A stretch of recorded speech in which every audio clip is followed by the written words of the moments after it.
Christmas. Yeah, Merry Christmas. Yeah, Happy New Year's, guys. Can you walk us through kind of what you did with the players, with schedule-wise, if guys were off and came back, and how you sort of managed that the last few days? Yeah, I mean, we played on, what was it, last Monday against East Carolina, and then, we had 4 days off, and then we came back, and this will be our third practice in preparation for Florida State tomorrow. Hubert, you've mentioned that you're happy with the start that you guys have had, but you're not satisfied. In Yeah. your mind, what's sort of the next step that this team can make to continue its progression this season? Well, I mean, I think a number of things on both ends of the floor. I mean, from a defensive standpoint, just better at defending without fouling, better at keeping teams out of the paint, better at boxing out, not allowing second chance opportunities, trying to find ways to create more turnovers. That's something that we haven't done a very good job of defensively. Offensively, my hope is that we'll shoot the ball better from three, also from the free throw line. Just better execution, the little details, setting screens, being in the right spots, taking care of the basketball, which we've done a really good job of late, but just continuing to grow and be consistent at those little things that I think make big things happen. Seth was asked last Monday night after the game, sort of give a scouting report of your defense, of what a couple of things he thought could be better. And the first thing he went to was finishing on, because you guys given up a couple of late shots at the end of it. Yeah. He said sometimes guys would leak out. How close are you guys to getting to the point where you think you are finishing? Because he said it doesn't happen that often. And going back to the satisfied, I know you're never satisfied, but how close are you to being satisfied with how the guys are finishing possessions defensively? I think that's huge for us because that leads to our efficiency on the offensive end and allows us to get out in transition, and finishing the defense is something that we talk about at great length, whatever it takes.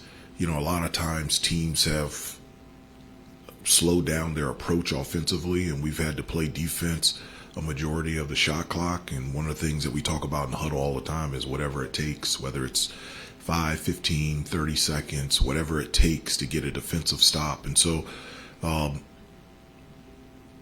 always tell them it's not a Caleb and Henry and a Jaren rebounding game. It's a UNC rebounding game, and that goes to the part of being able to finish and understand, like, our guards, we've got good positional size, and our guards consistently need to get, 5, 6 rebounds to be able to help out. And if we can start finishing our possessions, I think it'll also take us to a different level defensively. This thing on Seth real fast, he didn't switch much when he was on Peterson, same thing with Bruce Thornton. How much flexibility does it give you and Seth there that you don't have to switch as often? Huge. You can switch certain parts and not other parts? Huge, and that's what we'll do the remainder of the year. I mean, depending who we play, actions that they run, personnel, we have the flexibility to be able to switch, not switch, keep guys on certain guys, and obviously one of the many gifts that Seth has is, his ability to defend, and we always want him on opponents' best players, and so it allows us to be able to put our best defenders on their best offensive players. It appears that Florida State plays kind of like the Alabama style, lots of threes, lots of drives. What are the challenges that a team like that, and particularly how Florida State implements this, bring to your defense? Yeah, I mean, they put a lot of pressure on you. They play at tremendous pace. I mean, I think their average possession is around 14, 15 seconds. They shoot, an average of 36 threes, which is second in the country. And so they got a number of guys that not only can take shots, but can get hot and hit multiple shots from three.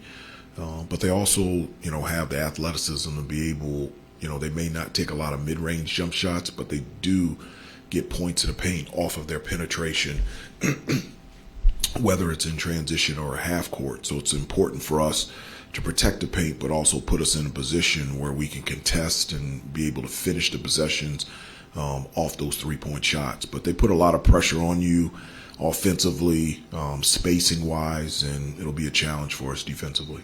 Just on the note of, defending without fouling, I think it was at your last coach's radio show when Henry was there talking about how much he's worked on that, because he played, you know, very limited minutes at Arizona State. Yeah, he struggled with foul trouble at Arizona, Yeah. but he's done a pretty good job of it here. Yeah, I'm curious, and he talked a lot about like working specifically with Coach May on that, but how maybe you worked with him to coach him on that?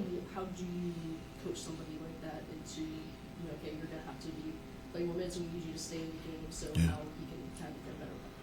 Well, I think that's something, a growth that has been for Henry, is just his awareness of being in the right positions and putting him in a situation where he can block shots and alter shots and use his length to help us defensively. And I believe his length and Caleb's length and Jaron and our length has really helped our defense, but also the importance for him to be on the floor and not be on the bench. And so he's done a nice job of getting after it defensively and really protecting the basket for us, but he's also done a really good job of staying out of foul trouble and allowing himself to stay on the floor as much as he has. Hubert, let me turn the Florida State question around and ask about their defense, because when Leonard was there, it didn't seem to matter what year it was. They were always long and physical and make teams feel uncomfortable. How does this year's group compare to some of those other teams that you would face? Yeah, I mean, they've got great positional size, athleticism. They can do a number of things defensively. You know, we expect to see everything, you know, man zone, full court press, 3/4 court press, traps out of the press, different types of defenses, out of bounds underneath, man or zone, going back into a man or zone, zone side out of bounds. And what they do is a really good job of, you know, creating chaos and getting deflections and steals. One of the things I always tell the team is never let a defense dictate and decide how efficient we play on the offensive end. And so for us, irregardless of what Florida State does, which they do a terrific job of, being able to stay within our principles and being able to execute and just hit singles. When Will Shaver came in here a handful of seasons ago in January, you kind of spoke to how tricky it kind of is to work somebody into the rotation in the middle of the season. And now this season, with the current landscape, you see schools like Baylor and Illinois and BYU bringing in these guys from the professional ranks. I was just kind of curious your thoughts on that whole situation. Is it something that you guys would be interested in doing? Well, first of all, I just think it would be negligent on my part to comment on other programs and decisions that they make, and also it would be negligent for me to comment on something that I have limited information about. I know that we have 16 guys in the locker room and 16 guys that are devoted to this team and to this program, and just it's been a blessing. I'm just really excited about coaching this team the remainder of the season. How different is what you're asking Kyan to do from what he was asked to do at Colorado State?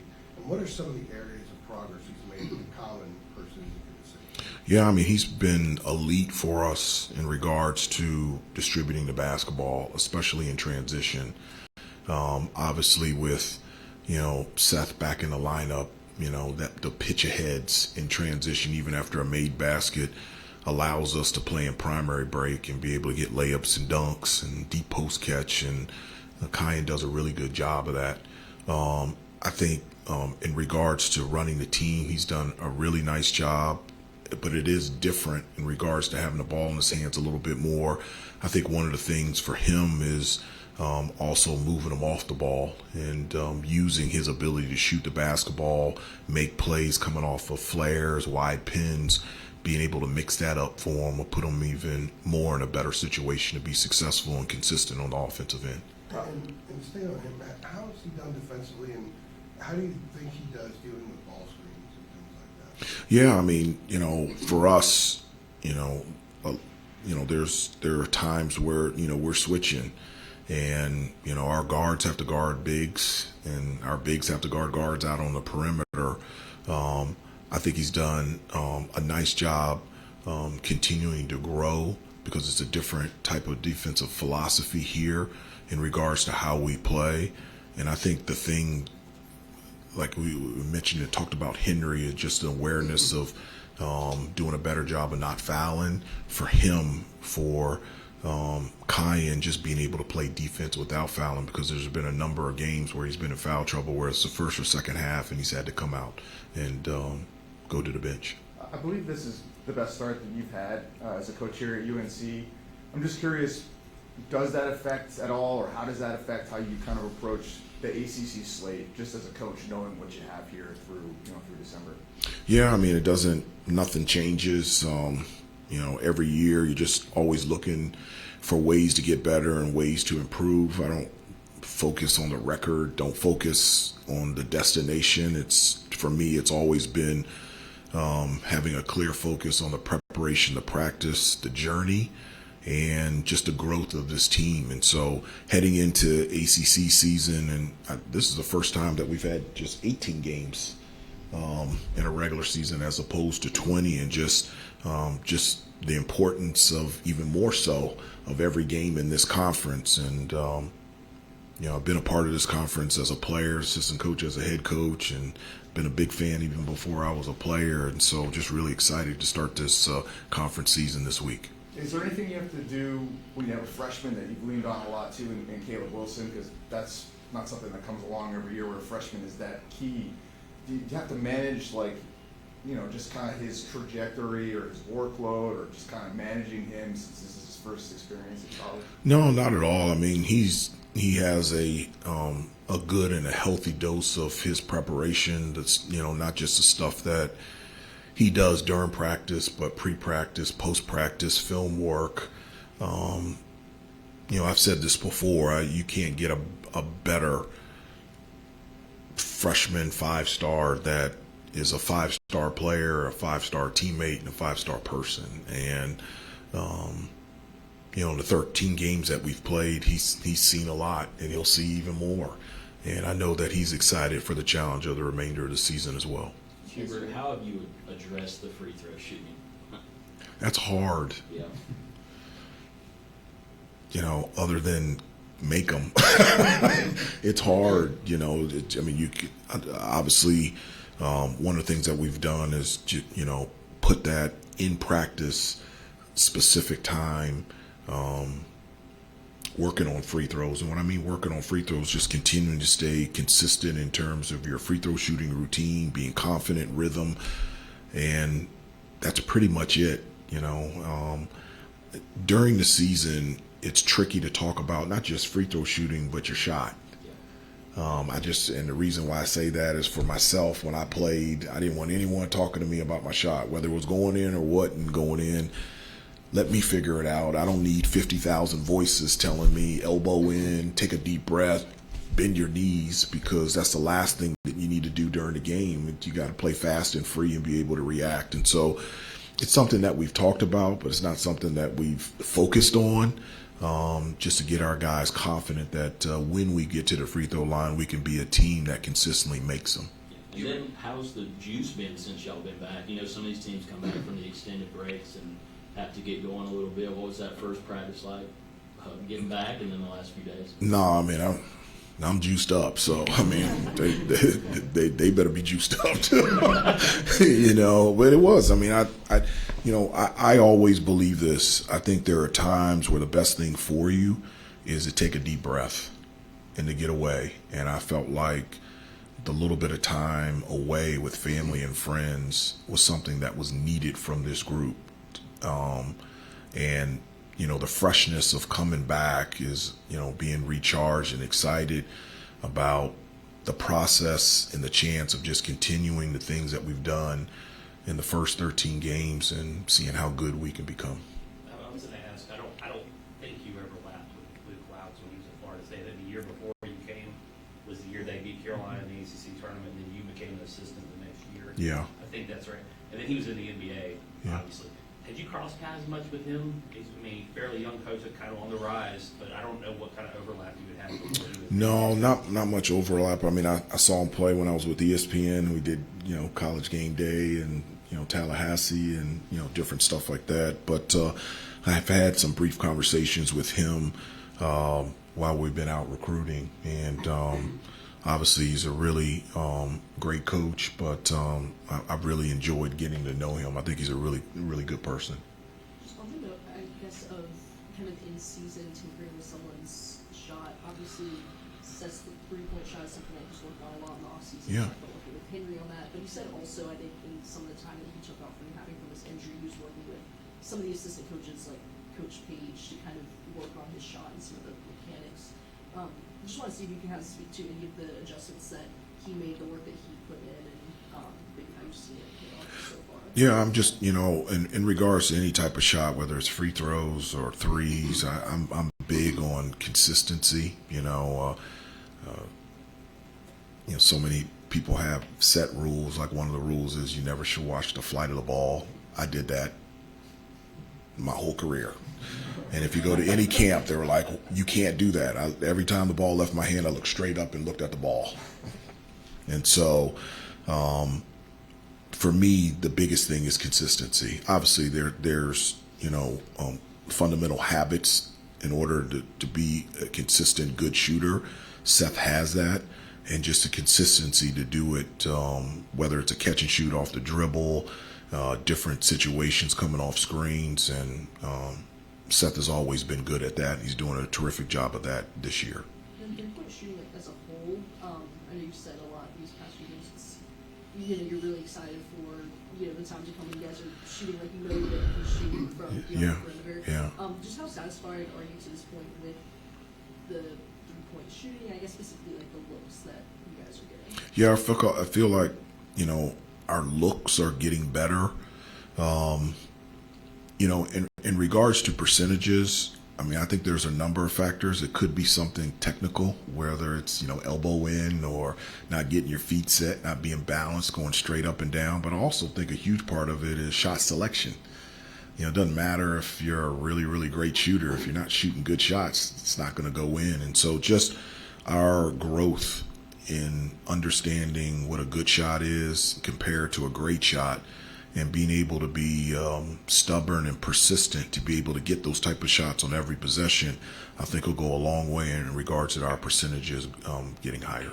Time for two more if there are. Just a really quick follow-up on that. Sorry, just on you said like the shot selection, you feel like it's been getting better. Can you just like break down for everyone specifically like what you mean by that? Yeah, like open shot.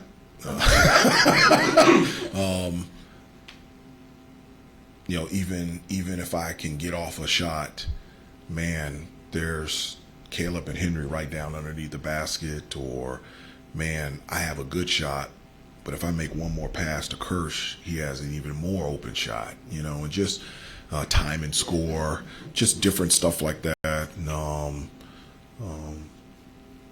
And just having to understand, because I think we're talented enough to get a great shot every possession, whether we're in transition, half court, out of bounds, underneath, side, whatever it is. And so just continuing the process of understanding and teaching them. I think that's something that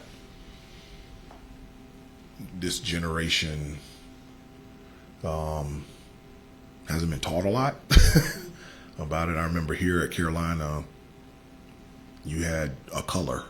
You were either a red, a yellow, or a green. A red, you couldn't shoot a three at all, only a layup or a dunk. A yellow was you could shoot a three, an open three, but it had to touch the paint through post or penetration. And then a green light is coach trusted you enough that you would take good shots so you could shoot a three anytime that you wanted. So when I was here at Carolina, my freshman year, I was red, then I went to yellow, and then it was a light green, and then a lot of part of junior year, senior year, it was like double green, late green. So it was good. It was good.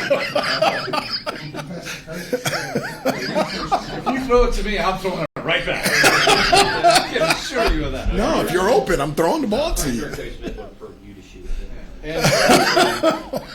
So last Monday, Caleb had 4 turnovers in the first half. He told us at halftime, Sean showed him something on the iPad about what he was doing. Yeah. He adjusted, no turnovers in the second half. Yeah. Are you guys using iPads like at Yes. halftime and stuff more and more now? Yeah, we are. We are. One, I think it's important to use it. One of the things, when I was in the NBA, there were a lot of coaches that we used to watch film at halftime. So at the beginning of the year, I talked to the staff and said, this is something that I want to use because I think it can help. I'm a visual learner, and I think a lot of our guys are, and if they see it, I think they can process it better than just telling them that. And so being able to have that technology and being able to show that to them, even on the bench, You talked about the turnovers. A lot of them were coming off of double teams of East Carolina, and they were coming from the backsides. First time all year, most of the time they were coming from the top of the key or from the passer. And so when Caleb spun baseline, there was a guy there. And so just being able to show him where the double team was coming from made a big difference for him, and it really helped him not have any turnovers in the second half. Last week in Atlanta, Rick Pitino a couple times during timeout or dead balls would look at a tablet one of the staffers had during the game. No, I won't do that. I won't do that, but I will lean on the assistant coaches in regards to challenging calls and different stuff like that. But I do look at it at halftime, and I think it's a valuable piece to be able to use. Do you think that's been part of the reason that you guys, I mean, it seems like a lot of times you guys would come out halftime just like shot out of the cannon. Would you say that that's been part of it, just kind of implementing that? I think it helps. I mean, I wouldn't put it all on an iPad, but I mean, I just, but I think it does help. I really do. I think that's why that is a reason why we watch so much film as a team, because when they see it, it really resonates with them rather than just telling them that. Thank you all. Yeah.